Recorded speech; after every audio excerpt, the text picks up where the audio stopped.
Welcome to Mannin Line on Manx Radio.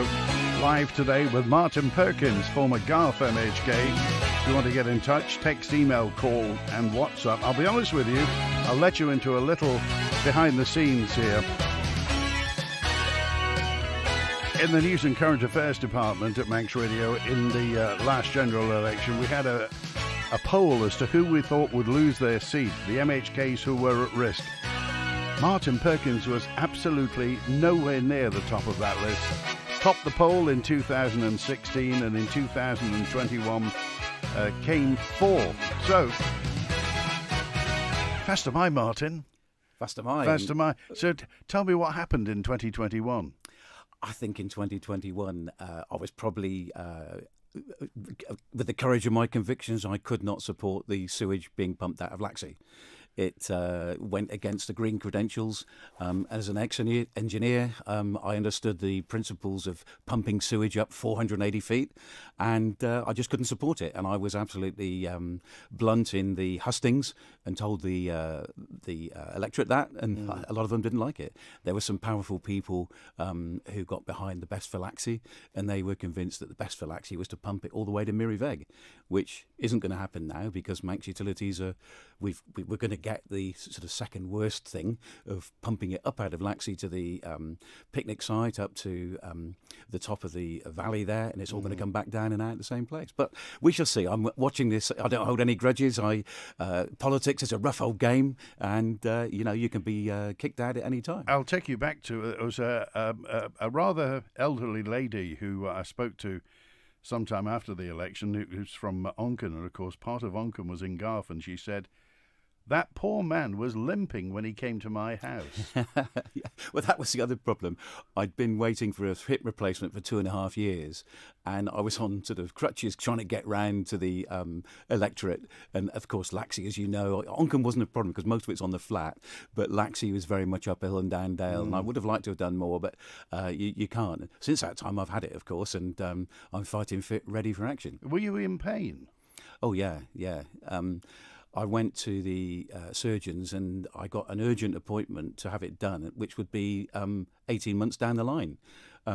An emergency one was 6 months at that time. Now, it has been addressed. They've had locums in to do various people.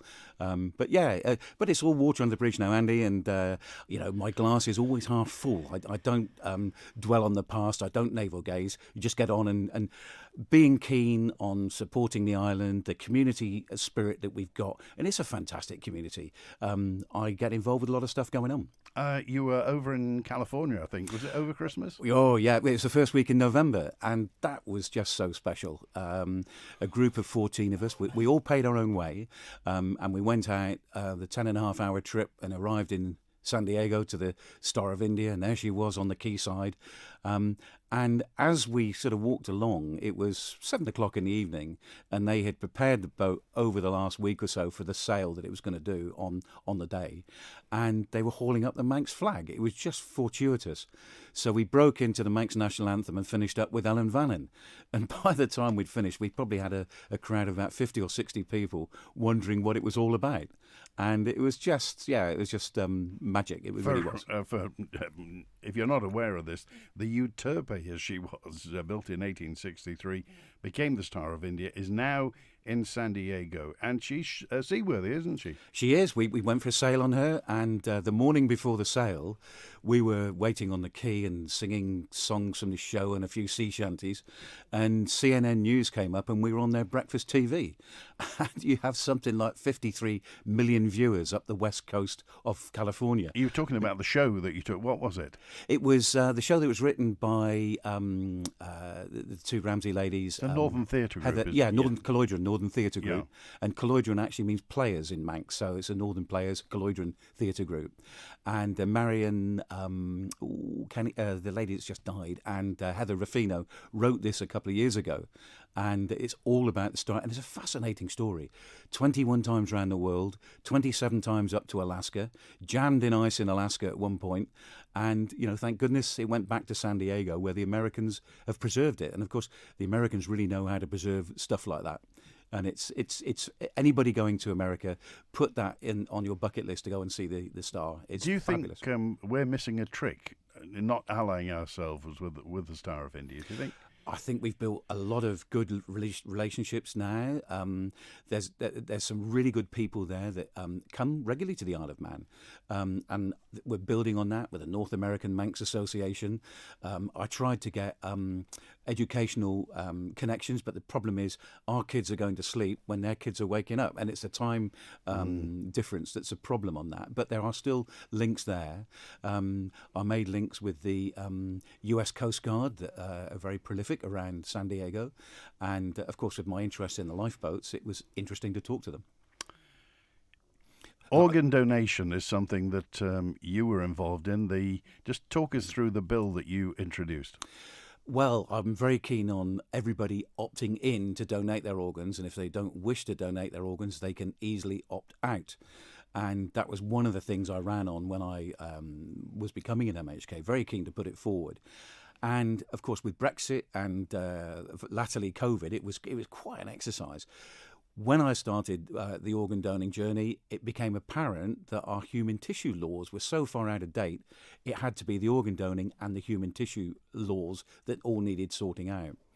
And the human tissue, of course, went back to pre-Alder Hey children's organ scandal. So we really needed to get them up to date. A lot of liaison with the UK database. Certain people wanted us to have our own database in the Isle of Man, which would have cost an awful lot of money to maintain, an extra hassle. We negotiated with the UK. We could go on their database for organ donating and blood transfusion. Didn't cost us a thing. It was a one-stop shop for the medics. And anybody who wished to register their wishes, and it's very important to register your wishes, could go on that database, tick the boxes. Some people don't want their eyes to be donated, so you don't tick that box. You can opt out of various other things or opt in. And you can tick the box, I do not wish any of my organs to be donated. At the moment, it's opt-in, isn't it? Well, we're still waiting for secondary legislation, which is very, very... Was there budget set aside for the implementation of the organ donation bill? Yeah, full Treasury concurrence was achieved at the outset of the bill. And unfortunately, I didn't get re-elected, so it wasn't chased up. And nobody's taken that up? I think it's now coming to the fore. Diane Taylor is like a little terrier. She's there fighting for the charity and fighting to get it sorted. And I think it is underway. But I think it's a case of there is some extra cash required. I'm not sure. But like all these things, if you don't do it then, as time goes on, it gets more expensive to do whatever it is you're trying to do. But I've got a bit of a gripe against government because not only the secondary legislation on that wasn't implemented, the secondary legislation on the competition bill. And that was the other bill that I put forward. I did 3 bills in all in the last administration. The competition bill was quite a bill. It wasn't, the organ donating was 130 something clauses. Competition was about 40, I think, but still nonetheless quite a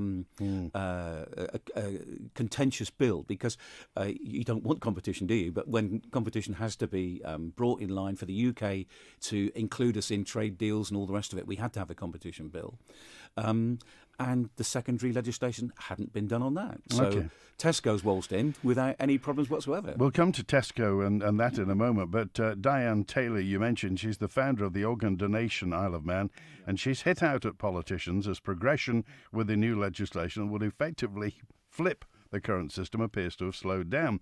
Daniel's Law got royal assent in 2021, but is yet to come into force. In a statement on social media, Diane said it would seem that saving lives is not as important as discussing whether the bishop gets a vote in Tynwald. Perhaps ironically, a proposal that's been brought forward by the Health Minister, Laurie Hooper. Well, it's 2.5 years since that law gained royal assent, and there's nothing. Do you know, I'm not one to normally voice anything that I'm going to possibly, gain the backlash from. Everyone knows I lost Daniel, and I tell his story to try and promote organ donation and thinking and talking about it. And to me, those things, they're not as important as saving lives. The bishop's vote in Tynwald, have we got a new bishop? So to me, in my head, well, is that at this point important? But we're talking people's lives here that can be saved.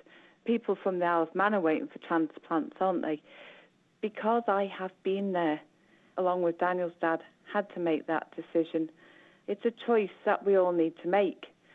I am a mum who's been in that position, had to make a decision, and all I want to do is get the Manx public talking about it so that in the most traumatic time of their life, their loved one would have already made the decision. That story it appeals to absolutely everybody, but unless you're in the middle of that maelstrom, of that vortex, and suffering that quiet desperation of having somebody, a friend, a relative, husband or wife, who needs an organ transplant, it's not at the forefront of most people's consciences, is it? And as you say, until it actually happens. And this is one of the reasons why I got into politics. This is affect everyday people's lives. You were really passionate about this, weren't you? I was, yeah. And I'd had friends who'd been waiting for kidney transplants in the UK. And what a difference it makes. And every year we have a church show, and Diane is absolutely passionate about driving this because she has been there with Daniel's death, and his death resulted in 7 or 8 people, I think it was, having their lives changed. Yeah. But we have a service every year at the beginning of December for the organ donors' families and also the recipients' families. And the solace that the organ donors' families get, knowing that their loved one has not died in vain and their organs have gone on to completely transform somebody else's life and actually, in many cases, kept them alive, is very humbling to see that. And then the other side of the coin is the people that have received a transplant, they never, ever forget that their goodwill, their good luck, is a result of another family's tragedy and the dignity in which they all conduct themselves. And this is the real politics that affects people's lives, and people don't expect it. They can suddenly get thrown into this, and it really does make a difference. And if you make your wishes known, the pressure on the family, the question previously would be, would you allow your families, your relatives' organs to be donated? And you probably wouldn't have even discussed it. Now it is your family member has registered that they want their organs donated. Did you ever hear them change their mind? And if the response is no, then the donation will go ahead. If they say, actually, do you know what, at lunchtime on Sunday, they decided they didn't want to donate, there would be no donation. So it is very important that people make their wishes known. Have you spoken to anybody in Tynwald about this? I do when I meet certain MHKs, and the problem is it's on the back burner. There's a lot of other stuff going on. So, I mean, to the person in the street who wouldn't understand what the process is, what has to happen now for it to be enacted? As I understand, it's a bit of a grey area, because people don't. I think it's really in industry terms. Coming from industry, I'm used to standard operating procedures. This is what we do in that circumstance. This is then the next stage, and this is the next step. And I think it's got to be spelt out in those terms. Okay, well, this is what Diane Taylor would say to the current MHKs. Think about organ donation, but also think about your loved ones and if they needed a transplant, because the only way that people can get a transplant is if people have kindly agreed after their death to donate their organs, and that is only going to happen if people know about organ donation, understand organ donation, and Daniel's law is brought in. And it's only now the government and the MHKs that can do that. I can't do any more. Martyn can't do any more.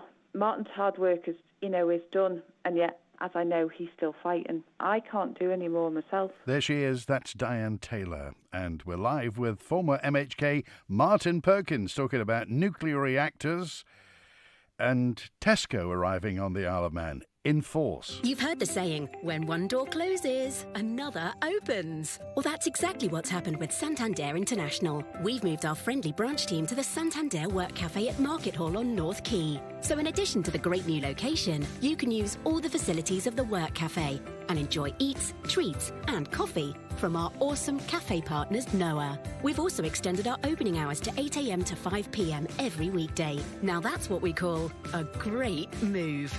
Santander International is the trading name of Santander Financial Services plc, Isle of Man branch, and is regulated by the Isle of Man Financial Services Authority. See santanderinternational.co.uk. Come on. Oh, not Not again. We need to go to Athol. They only do Nissan. Oh, don't be daft. They service and repair all makes and models. Huh, main dealer prices, though. Our Nathan says it's not just about the cost per hour, as what one technician does in 3 hours, Athol might do in 1. And you get a courtesy vehicle. Look at that. Told you we needed to come to Athol. Oh, be quiet and drive. Bored of the same nights out at the same places? Then choose Mannin Hotel for a night of incredible entertainment. On Saturday the 27th of January, enjoy our tribute night with Adele's biggest hits. Experience a night of amazing entertainment, a 3-course a la carte dinner, plus overnight stay and breakfast for only £195 per couple. Or enjoy a 3-course a la carte dinner plus amazing entertainment for £50 per person. Visit manninhotel.im or call 602 555. Tonight at 6 o'clock here on Manx Radio, join Kiri Kermit and myself, Simon Cock, for the new series of Countryside. We'll be catching up with the Manx Grassland Society Awards judge, Alan Webster, and one of the contenders, Will Duggan. It's been a difficult time for market garden producers on the Isle of Man, and I popped along to Rendu Farm in Derby to speak to one of the leading ones here on the Isle of Man, Stuart Allenson. That's all in Countryside tonight here on Manx Radio at 6 o'clock. And don't forget, you can download and subscribe to the podcast for free at manxradio.com. The Mannin Line with Andy Witt. And Martyn Perkins is here, former Garth MHK, and we'll talk about the RNLI and nuclear power and what have you. But Julian's first on today. Hi, Julian. Hi, Andy, and hello, Martyn. Hi, Julian. Thank you for calling in. Hiya. So many topics to talk about. I could talk about all sorts of things with you, I think. Just one of them is Canada, since implementing their medical assistance in dying, has gone from nowhere to world number 1 in organ harvesting international sales, the proceeds of which go straight into the government coffers. Do you have any concerns that the assisted dying bill here may take us on the same trajectory? I do have concerns about that sort of thing happening, but the legislation that is being considered on the island would absolutely no way allow for organ harvesting. But that could be changed in a future government, couldn't it? It could be, but I would think it's highly unlikely. But you would say that's what's happened in Canada. But I think it's highly unlikely in our society.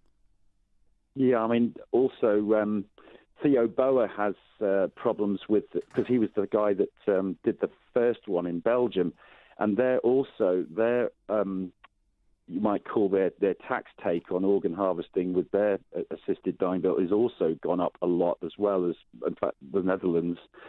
Oregon seeing the same thing. So it makes me wonder if you let the door open, will this be some form of a way of balancing up the books, you might say? I think they're very isolated and unusual countries that have gone down that route. There's very, very few. Assisted dying is very prevalent in a load of other countries, and my son is in Australia, and it works extremely well out there.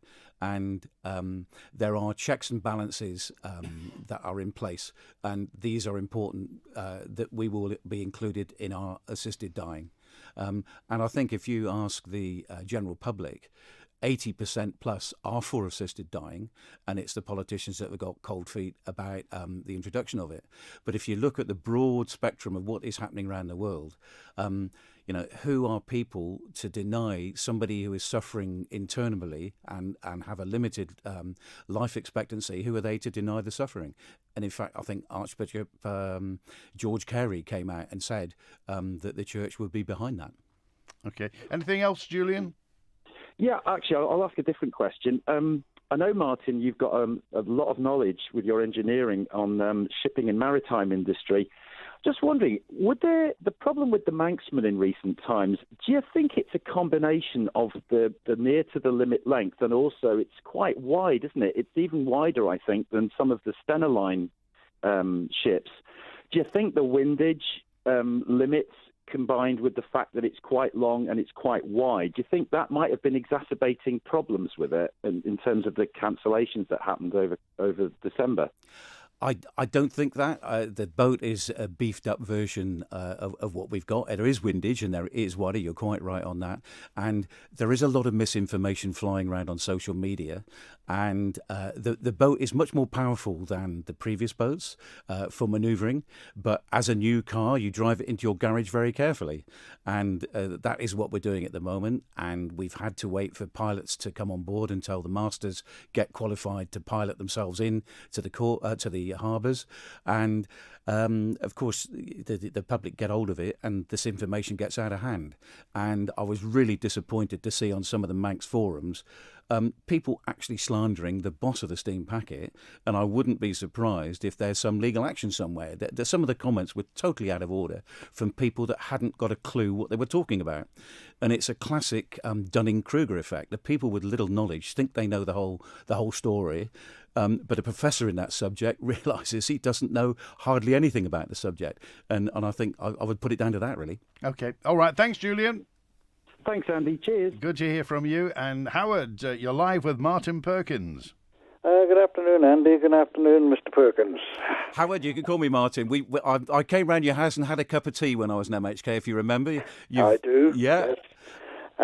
And you put me right on Manx gas, and it was I did appreciate it. And your wife makes some very good homemade cake, if I remember.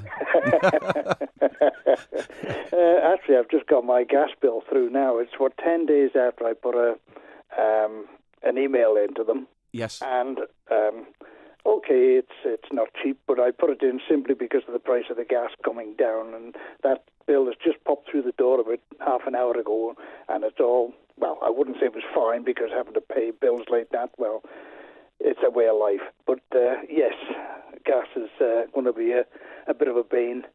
But one of us, and I came in halfway through when Julian was on talking about organ transplants. Yep. Now, I'm all in favour of this. I do carry a card. And I note that the Isle of Man government are removing from the licence application, driving licence application, your ability to become a donor. I've not heard anything.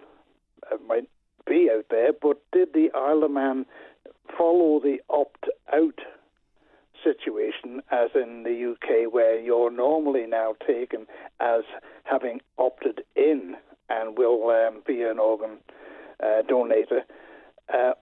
Also, the word harvesting, it seems a terrible word, but it's done by specialist teams, because for many years I worked at the airport and I used to see there'd be private aircraft coming in with teams of surgeons, consultants, and they will be going up to Noble's Hospital and removing specific organs and taking them away to various hospitals throughout the UK, invariably saving lives.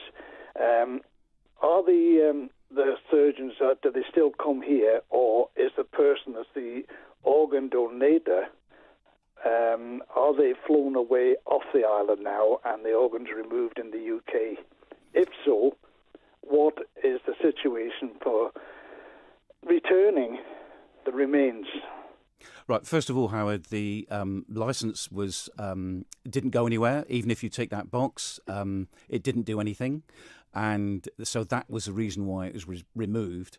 And the advice to the public is make your wishes known to a relative. And also, if you've got the internet, or you can phone up the UK organ donating and blood transfusion line, and they will put your name on there. And it's a one-stop shop. If an accident happens in the UK, or if you have a problem over here, the surgeons can have a look at that straight away, and it streamlines the operation. Yes, I am a card carrier. Yep, that's good. As respect to the organs, they are removed by a specialist team. The team comes to the island, and what has made it advance over the years is the fact that they can now keep the organs for longer. Yes. It used to be a problem to get them off the island and get them into the recipient very, very quickly. But as technology has improved, they're not quite so needed so rapidly, and there's a bit more time for the surgeons to act. So, yeah, we are a big supplier of organs. and we are also recipients. We've got people with heart transplants on the island, a number of kidney transplants of people on the island, and I'm just passionate about it to help people in their hour of need. Yes, it's the best gift you can ever give. But as I say, I worked down there for many years, and one night there were 4 individual aircraft in with teams, and this it made me wonder what would happen now, because they kept the airport open all night, and these teams were working in Noble's Hospital with their attendant pilots, etc., all waiting just to fly off from the Isle of Man. Now, God forbid whatever would happen now, with the airport, the state it's in, what the possibilities of organs getting transported off the island.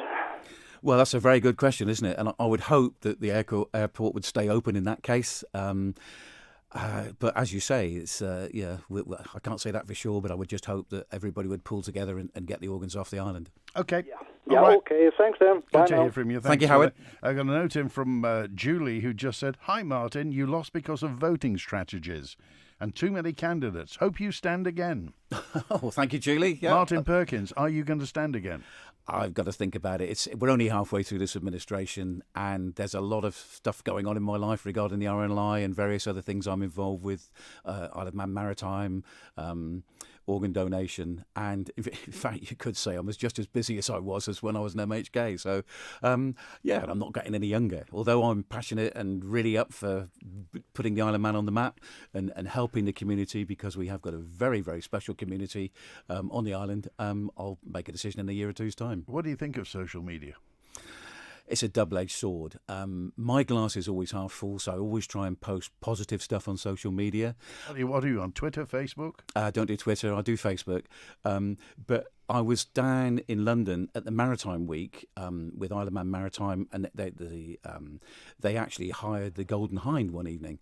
And Sir Francis Drake's. Yeah, absolutely. And we had a reception on there. And during the week, I was talking to various people, trying to convince people to come to the island and flying the flag, if you like. And there were no MHKs down there. And I asked around when I got back, and of course the MHKs are being accused on social media of being on a jolly, and that's not the case. When you're actually off representing the island, you're an ambassador for the island, you talk the island up, get people to come here and create an interest, but if people are going to slag you off, they're on a jolly, no wonder the MHKs don't put themselves forward, which is a great shame. You mentioned the RNLI. What's your involvement? I'm chair of Douglas Branch, RNLI Station number 1, and the chair of the branch involves overall looking after the station overall. We have a very good LOM, manager of operations, Peter Washington, and we have on the other side the vivacious Gilly Cowley, who her and her ladies, she's well known throughout the island, her and her ladies are the guild that raise money for the lifeboat, and in addition to that I do 1 week in 3 as launch authority, so you get the phone call from either Belfast or the Coast Guard or the control room, and you actually make the decision with the coxswain whether the boat is going to go or what. How long have you been sailing yourself? When did you start? Oh, I sailed in the West Country in Somerset probably, since I was 9 or 10. Grew up in a sailing family, and that's why I'm interested in maritime things. And the other side of the family was farming. My mother's parents were smallholders, so I've got a great affinity for the farming industry, and my heart goes out to farming. They've been faced with real difficulties. If you look at climate change, they're either a drought or at the end of the summer is a month's rain in a couple of hours. And if you go to the West Country now, every other field that's south-facing is covered in solar panels. And you can't blame the farmers. They're de-risking the business. And I really worry for the future of farming. What about, Laxey Mills is all but redundant at the moment. There are rumours it's going to be sold to be trendy flats, and the mills may go elsewhere. Obviously, its big customer, Ramsay Bakery, went. Yep. Where's that leading us? One of the problems is with modern technology, you can do in the size of 3 or 4 container what Laxey mills do with all the building they've got.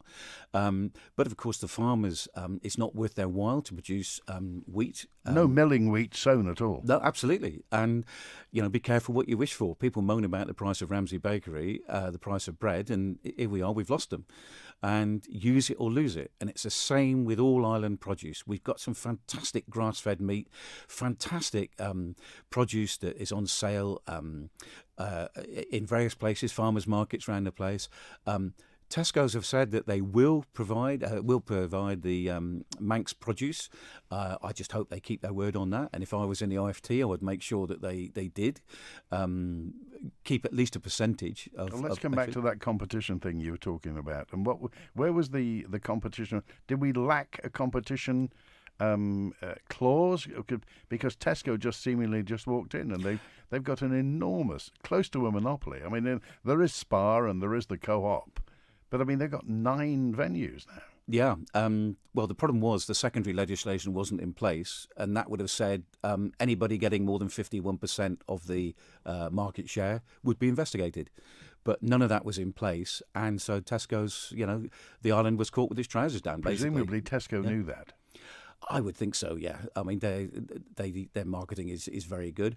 Having said all that, they've made a pledge that they will keep their prices the same as the UK, plus a little bit for carriage. So if we get 5 pence on a box of cornflakes, then that is quite reasonable. And if I was in the OFT, I would be making sure that the officers monitored the price in the UK and actually kept that pledge of just a few pence on each item. And I think if we can do that, and if they can also bring in a cheap line in children's schoolwear, that would be great. I don't know whether we can have their mobile phone thing that they offer. Probably not, but we should be trying to persuade Tesco's to do that. And, okay. Yep. All right, Steve, you're live with Martyn Perkins. Hi, Steve. Oh, no, we've lost Steve. He's done a runner. We'll find him. Hello, this is Doug Farragher. In conjunction with Manx Radio, I'd like to invite you to join us and learn something about our native Gaelic tongue, the language of man.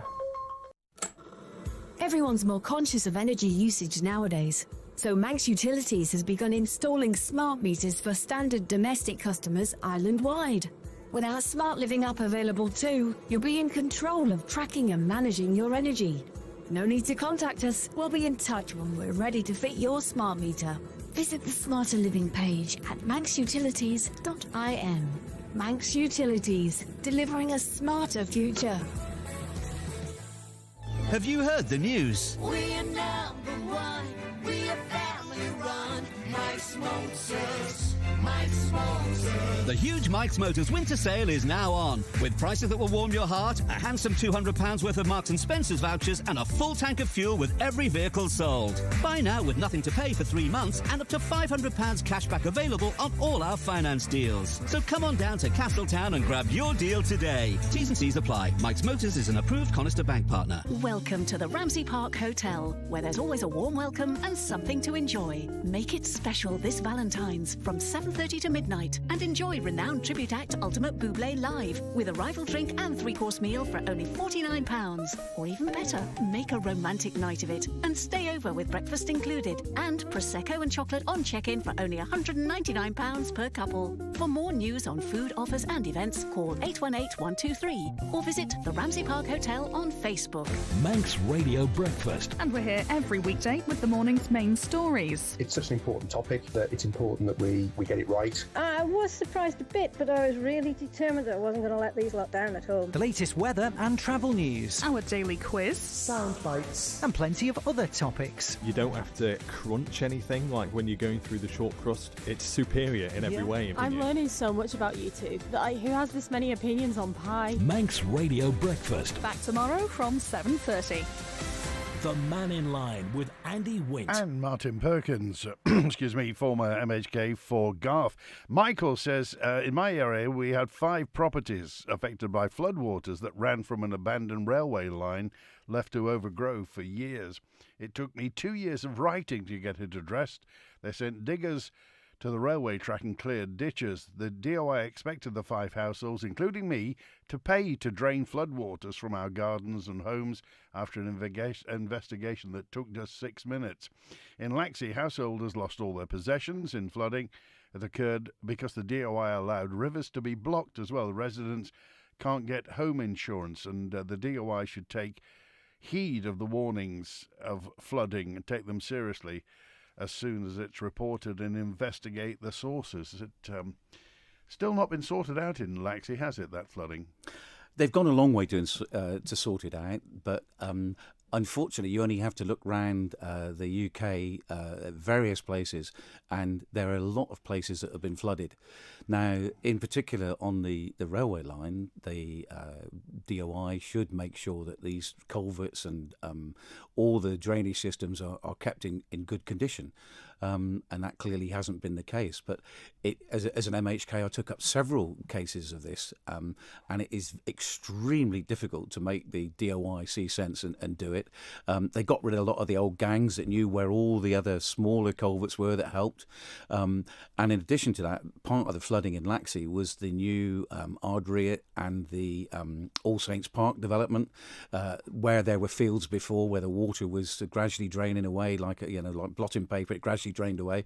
The water goes on the roof, on the drive, straight down into Laxey, and that was it. And the Arup report, I think, came out with the fact that there shouldn't be any major development in Laxey with roofs and driveways like that. But my heart goes out to the people that have suffered, and I think everybody with IM7 on their postcode has had massive insurance premiums increases. And people are. I mean, you when you were a politician, you knew how to navigate this sort of stuff. You knew how to navigate legislation and authority and officialdom. The person in the street doesn't know this. It's distressing. It is, and if the water's coming in the front of your house and going out the back, it's heartbreaking. One of the problems is with the laws on the Isle of Man, there are no laws to stop you discharging water from your property to the chap farther down. And that really needs looking at. When you were chair of the OFT, yep. I mean, does the OFT have enough teeth? Is it fit for purpose? People say it hasn't got enough teeth, but actually there are times when they can get involved. And as per the island, it's more jollying along. And the threat of the OFT ringing up, I'll tell you a quick funny story now about the OFT. We had a call from a lady who rang up and said, I'm really frustrated. I've got liquid coming out the back of my television I just bought from a local TV people.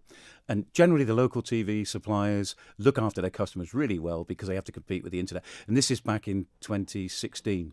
So we sent a chap round, and lo and behold, there was liquid coming out the back of a TV. And he said, has anybody put a vase of flowers on your table? Because it wasn't the wafer thin ones. It's 6-inch wide. They were starting to get thinner, 2016. And no, I don't have any flowers. And I don't allow any food and drink in my front room. No leaking pipes, no condensation. Right, okay. So the local supplier came up and changed the TV. 3 weeks later, the OFT has another call. There's water coming out of my new TV. And the engineer came up with our officer and he said, Madam, have you put any drinks on the top of the television? No, I don't allow any food in the front room. I'm allergic to flowers. I don't have any flowers on there. No condensation. And he took the precaution of saving the packaging to see that it hadn't got damp in transit. And they're discussing what it could be.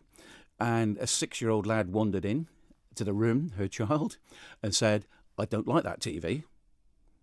So the penny then dropped that he'd been having a wee in the back of the TV. So one very amused engineer and Office of Trading official, and one very embarrassed mum, and one very, very lucky chap who didn't do himself a mischief. Oh, good grief. So there are funny sides to these things. I can just imagine the form for that.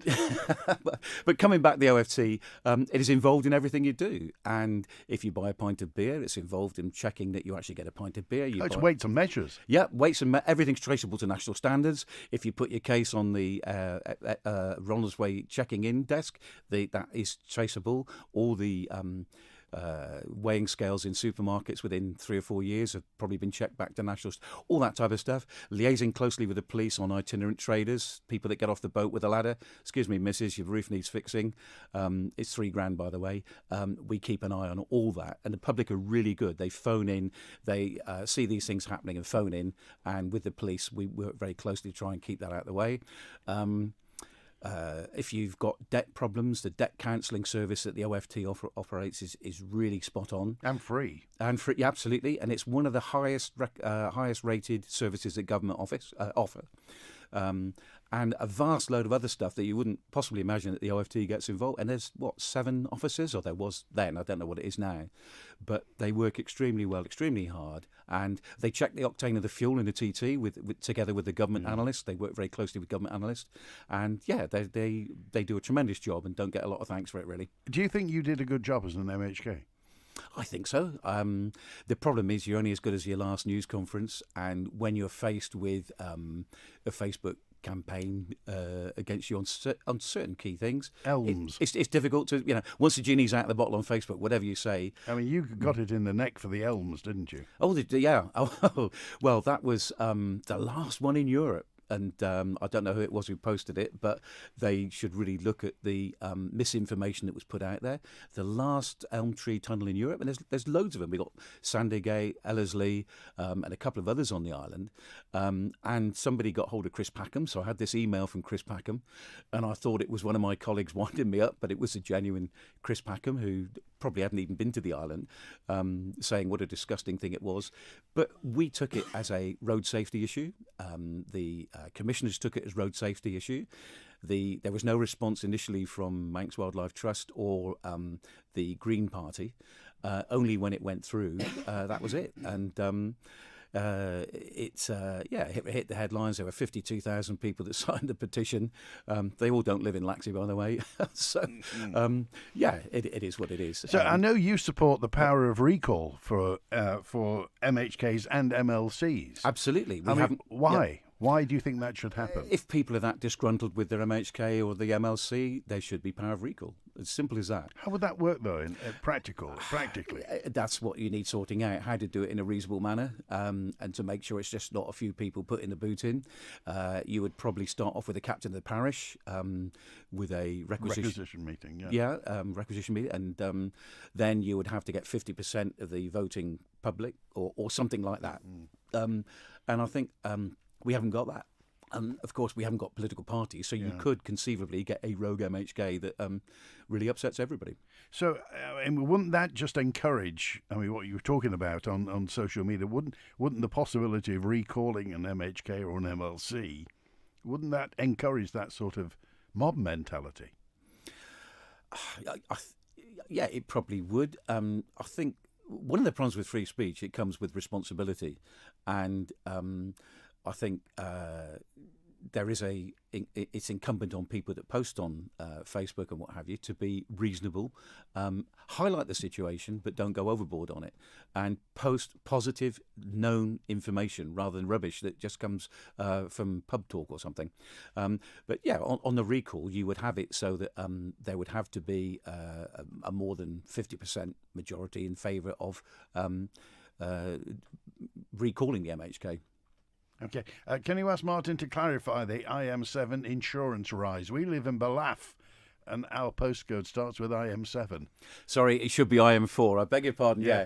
It's I don't want to frighten everybody in IM7. I do apologies. Yeah, it's IM4 7 is the actual area around the Laxey flooding area. IM4 7. Yeah. Right, okay. Yeah. You support photographic ID for the boat? I do. If you ask any police officer on the island, they are having one arm tied behind their back when they're dealing with people that are coming in from the UK. I know we're in the area of free movement, but I absolutely believe that photographic ID should be shown. We need to know who's coming on the island and who's leaving the island, purely and simply because the island is very susceptible to these county lines. And if you look at what is happening across the crime that goes with drugs, and we are starting to see it on the island, we need to nip that in the bud. Let's come to, you mentioned solar panels in the West Country in England as well. there's a possibility of wind turbines in the south of the Isle of Man. Where do you stand on wind turbines? I think we do need wind turbines, and it's ironic, isn't it? Because on the one hand, they're very green, but the Green Party don't want them in an area of national beauty. And if you could argue that the whole of the Isle of Man is an area of outstanding national beauty, but we have to do something. And my thrust on future power, we have to future-proof the island against all eventualities. We're facing a massive upheaval of society as we know it, but we have to future-proof ourselves, and that includes nuclear, that includes wind power, that includes geothermal. We have to look at it all. And I've made no secret of the fact that I believe that we should be looking at nuclear power in greater depth. I think we've said it's the N word, nuclear. We're not going to go anywhere near it. And I think that's a big mistake. If you look at what's happening worldwide, small modular reactors are becoming commonplace. And these mini modular reactors are coming to the fore. So you think we should have a small nuclear reactor, the mini modular reactor on the Isle of Man? Yeah, we should look into it. And, you know, you've got your Hitachis, your Rolls-Royces, Westinghouse, BXW Technology. There's a University of Idaho who's actually got several on test at the moment. Bill Gates is involved with it.